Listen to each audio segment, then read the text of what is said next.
Assalamualaikum warahmatullahi wabarakatuh. Selamat pagi dan salam sehat buat kita semua. Hari ini kita masuk di pertemuan keempat mata ajar patofisiologi dan hari ini kita akan membahas tentang cairan dan elektrolit.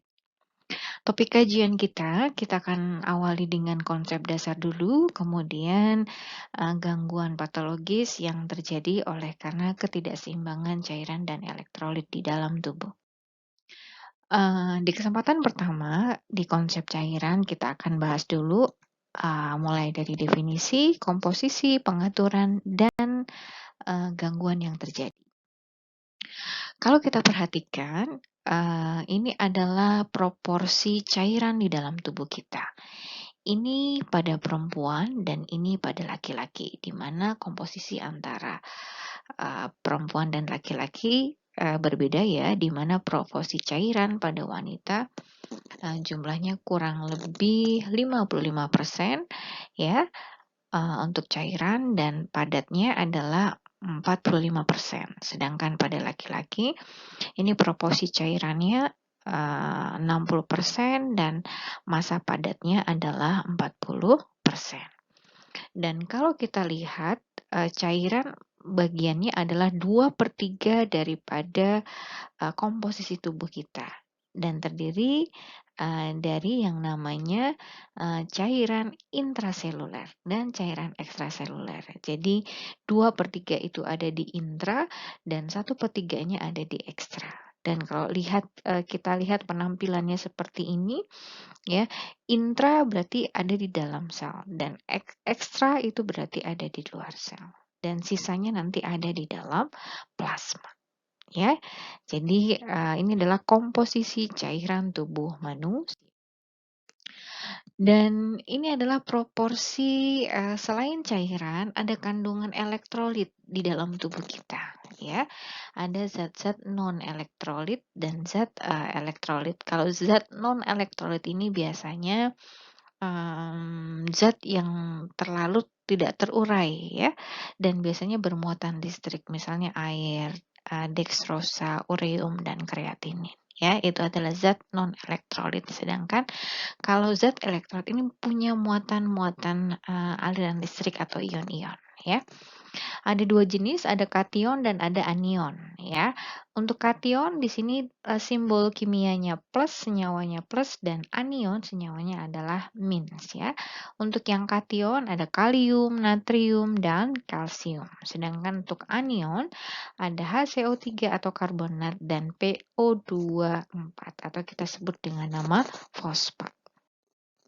Kemudian ini adalah total daripada jadi cairan harus seimbang ya antara intake dan output ya. Intake yang masuk setiap harinya itu bisa 10% dari air metabolisme ya.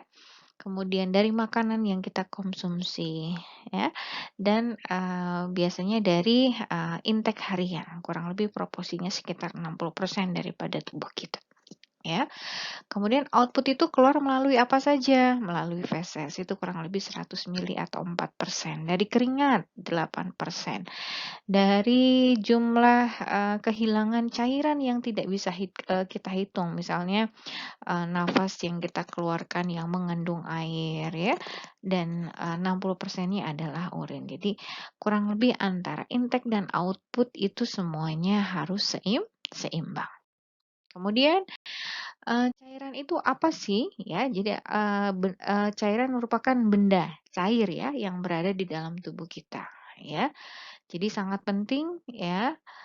Dan di sini cairan juga mempunyai pengaturan gimana caranya supaya keseimbangannya tetap terjadi. Jadi seimbang itu sering kita sebut juga dengan nama homeostatis. Ya, ini masih sama, jadi cairan adalah zat yang berada di dalam tubuh ya. Di sana tadi sempat kita singgung juga ada elektrolit dan ada yang non elektrolit ya, ada muatan listrik dan tidak bermuatan listrik. Nah, elektrolit ya tadi sempat kita bahas juga mengandung muatan listrik ya, seperti tadi ya ada yang mengandung kation dan anion. Dan yang diperlukan oleh tubuh biasanya adalah Na, K+ dan jadi natrium, kalium dan klorida ya. Nah, ada beberapa faktor yang mempengaruhi keseimbangan cairan ya. Jadi secara umum tadi komposisinya sudah kita jelaskan ya, bagaimana distribusinya ya. 50% ada di otot, 20% ada di kulit, dan 10-nya ada di dalam darah. Dan semua itu diatur dalam satu keseimbangan atau hemostatis ya. Faktor yang mempengaruhinya satu, bayi ya. Jadi 80% dari total tubuh bayi itu biasanya adalah cairan. Kalau dewasa tadi proporsinya adalah 60% ya. Sedangkan kalau usia lanjut biasanya sekitar 40 sampai dengan 50% komposisi cairannya. Kemudian berat badan. Jadi, berat badan merupakan gambaran dari volume massa tubuh ya. Jadi, tadi ada yang padat, ada yang cair, dan kebanyakan proporsinya adalah cair, zat cair. Jenis kelamin tadi antara tubuh, wanita dan pria ada perbedaan kurang lebih 5% ya, karena biasanya, cairan pada laki-laki komposisinya jauh lebih banyak dibandingkan dengan perempuan. Kemudian, berat badan tadi ya sudah disampaikan bahwasanya, lipid di sini juga punya peran ya, sebagai, cadangan energi di lapisan subkutis, dan biasanya kadar cairan pada orang obesitas itu, mencapai 25 sampai dengan 30% ya. Kemudian komposisi cairan ini kalau kita lihat dari 60% tadi, dia ada di intraseluler dan ada di ekstraseluler ya. Di intraseluler itu komponennya ada protein, mineral, lemak, dan air ya, yang nanti terbagi juga dalam cairan di intrasel dan di ekstrasel. Nah, kemudian cairan di ekstraseluler tadi ya, ada namanya cairan interstisial, jadi dia berada di antara sel, jadi inter dan intravasikuler ya, jadi dia ada di dalam pembuluh darah. Jadi di dalam pembuluh darah ada transseluler dan ada cairan limfe. Nah, sisanya di sini adalah zat padat. Jadi ingat ya, komposisi cairan 60% daripada total volume yang ada di dalam tubuh kita. Ini gambarannya kurang lebih sama, cuma di sini kan ada beberapa faktor yang saya dimasukkan tadi, dari mulai bayi, anak-anak, dan dewasa sampai dengan komposisi cairan yang ada di dalam sel. Kemudian kompartemen ya, kalau kita lihat di sini ya, tadi ada cairan interstisial, ekstraseluler, dan yang lainnya. Jadi ada lokasi ya yang mengelompokkan cairan di dalam tubuh kita ya. Ini tadi gambarannya masih sama ya. Kemudian ini tadi cairan intrasel ini dia ada di mana? Di dalam sitoplasma ya. Perbandingannya dia punya komposisi kurang lebih 2/3 dari total cairan. Kemudian tadi ya jelas ada cairan intrastisial, kemudian ada di dalam plasma dan ada di dalam transseluler sesuai dengan tadi bagan yang sudah dijelaskan. Nah, ini gambarannya lebih rinci lagi nih di intrasel, kemudian interstisial, kemudian ada di dalam plasma. Ini adalah kompartemennya, nanti bisa dibaca ya. Kemudian ini adalah senyawa-senyawa tadi, ada kation, ada anions ya, di mana unsur yang ada di dalam tubuh biasanya mengandung unsur plus ya. Dan ini adalah plasma atau protein ya. Jadi kalau kita lihat protein ini juga berperan di dalam tubuh manusia. Salah satunya adalah untuk menjaga keseimbangan osmolalitas. Jadi di sini albumin dengan protein dengan kandungannya albumin sebagai pengatur keseimbangan osmolalitas atau kepekatan cairan di dalam plasma ya. Oke, jadi keseimbangan osmolalitas ini penting untuk transport daripada elektrolit atau nutrien ya yang dibutuhkan oleh tubuh kita. Jadi hal ini nggak bisa kita kesampingkan. Nah, elektrolit adalah unsur senyawa yang melebur dan larut di dalam air. Jadi tadi yang ada di dalam tubuh kita adalah yang muatannya positif. Apa saja tadi? Kalium, natrium, dan klorida. Nah, ada komponen lagi yang kita sebut dengan nama mineral ya. Jadi mineral ini sering disebut dengan sering dicerna sebagai senyawa ya. Biasanya dikenal dengan ada senyawa logam dan non logam. Ya, jadi mineral merupakan unsur semua jaringan ataupun cairan tubuh serta penting dalam mempertahankan proses fisiologi. Nah, ini kalau kita lihat, sel adalah unit fungsional, ya, contoh dari tubuh kita, ya, dari semua jaringan tubuh. Jadi komponen terbesarnya di sini adalah cairan, ya. Dan sekarang kita masuk ke elektrolit di dalam tubuh kita. Ini adalah komposisi elektrolit ya. Tadi ada kation dan anion. Ini adalah komposisi berdasarkan proporsi di ekstraseluler, intraseluler, dan di dalam plasma. Kemudian ini tadi ya, kita masuk ke natrium, contoh elektrolit. Jadi sumber utama dari makanan yang kita makan sehari-hari adalah garam. Jadi paling nggak kurang lebih hanya cukup 4 gram sampai 20 gram NaCl ya dalam kehidupan kita yang identik kita samakan juga dengan garam dapur. Jadi nggak boleh lebih dari itu, ya.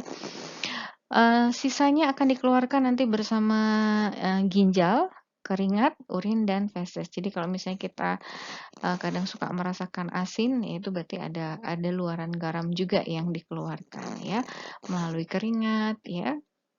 Oke, dan diare pun kadang bisa menyebabkan kondisi natrium ini menurun ya, diare yang berlebihan. Nah, ini kalium, ini logam seperti ini ya. Jadi tapi bukan logam yang kita makan ya. Jadi keseimbangan di ekstraseluler ini sangat penting sekali. Tadi fungsinya adalah sebagai untuk aktivitas listrik ya dan menjaga osmolaritas sel. Jadi bagaimana elektrolit tadi nutrisi bisa didistribusikan dengan baik ya.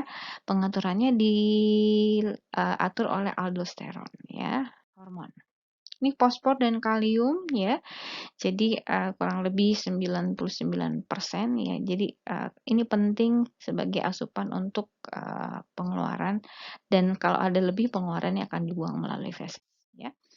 Ini unsur-unsurnya nanti bisa dibaca dengan jelas ya, unsur-unsur elektrolit dalam tubuh kita beserta fungsinya. Dan pengaturannya memang ada beberapa reseptor yang berfungsi untuk mengendalikan cairan di dalam tubuh kita. Ada reseptor osmoreseptor dan baroreseptor. Kalau osmo tuh dia ada di hipotalamus. Jadi pusat rasa haus kendalinya ada di hipotalamus. Ini adalah pengaturan cairan dan elektrolit. Jadi keseimbangan itu sifatnya harus dinamis. Jadi antara masuk dan keluar itu harus seimbang. Kalau intake langsung biasanya dari apa yang kita minum ya, kita bisa dari minuman ataupun makanan, dan kontrol pusatnya ada di hipotalamus dan pengeluarannya di ginjal, dibantu juga oleh antidiuretik hormon ya. Kemudian natrium biasanya ini garam dan yang lainnya juga akan diatur ya melalui sekresi di ginjal ya. Kemudian ini organ-organnya, jadi ginjal sebagai regulator ya. Jadi kira-kira dia bisa menyaring dan mengeluarkan kurang lebih sampai 180 liter ya, luar biasa ya. Nah, ini penambahan cairan bisa dari minuman yang kita minum ya. Pengeluarannya bisa melalui keringat ya, kurang lebih 500 sampai 600 ml per hari. Juga bisa dari paru-paru melalui uap ya. Kemudian saluran gastrointestinal ya, bisa mungkin dari feses yang keluar ya. Nah, ini keseimbangannya, jadi antara keluar dan masuk harus seimbang atau balancing ya. Nah, perpindahan cairan dan elektrolit harus diatur karena ini sebagai media juga untuk zat-zat gizi, oksigen bisa diangkut bersama sirkulasi ya. Jadi prosesnya ada filtrasi, penyaringan di ginjal ya. Kemudian ada juga perpindahan melalui proses difusi ya. Kemudian transport aktif ya, jadi dari konsentrasi yang lebih rendah ke yang tinggi. Perpindahan air ya, seperti ini ya, nanti bisa dibaca lagi. Pengaturan kalium ya, dan gangguan cairannya biasanya bisa kelebihan dan kekurangan cairan ya. Kalau kekurangan biasanya dehidrasi ya, kurang cairan. Kalau kelebihan biasanya terjadi edem ya, karena peningkatan sirkulasi di ekstravaskuler ya. Ini prosesnya nanti bisa dibaca. Ini gambaran yang bisa mungkin terjadi di jantung, di hati ya. Ini perubahan morfologi yang terjadi pada saat kita edem. Oke, baik. Itu tadi merupakan gambaran terkait dengan konsep, cairan. Semoga bermanfaat, lebih jelasnya lagi bisa dibaca di dalam modul, dan selamat mengerjakan latihan di tugas 1. Semoga bermanfaat. Saya akhiri. Assalamualaikum warahmatullahi wabarakatuh. Salam sehat buat kita semua.